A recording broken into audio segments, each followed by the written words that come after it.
Benvenuti alla nostra rubrica per gli amanti del cinema, Momento Critico, in compagnia del nostro critico cinematografico Vianello da Mestre. Ah no?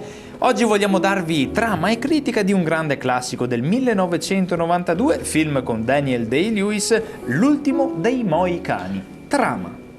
Allora, inglesi e francesi si contendono le terre americane mentre le tribù indigene autoctone decidono da quale parte schierarsi. Molto bene, critica? Ma il titolo del film si rifà alla scena madre in cui gli indigeni, per scatenare contro gli inglesi un gruppo di cani cattivi, decide di uscire dal recinto, ricordando però all'ultimo di affila De verse il cancetto, all'urlo "L'ultimo Mohicani!" Ah sì, no, l'ho vista sta.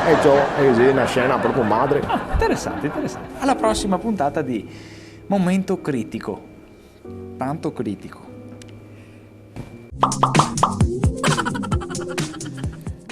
Duilio Ines, devo dirvi la verità, la vostra situazione è molto complessa.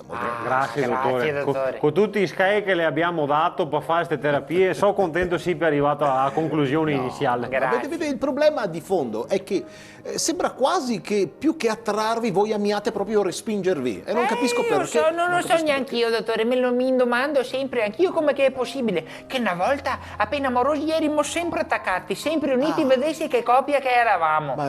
Non me lo spiego. Che era una roba incredibile, ma perché eravamo così uniti all'inizio? Perché? Perché ognuno viveva a casa sua e se vedevamo poco. In queste condizioni come fai a litigare? Va tutto perfetto, certo, no? ma non può essere solo questo. Ma poi all'inizio, non lo so, eravamo sempre appassionati, focosi, facevamo sempre l'amore, dottore. Ah, questo sì, questo è vero. Tutti i giorni fare l'amore, e quando che doveva andare a lavorare, delle volte stava a casa per fare l'amore con me. Mettevo ferie. Col finiva ferie, se tu malattia. Mettevo malattia. Ma scusi, e cosa scriveva sul certificato? Trombosi. Invece adesso. Basta, è cambiato tutto. Non sono fermo più l'amore.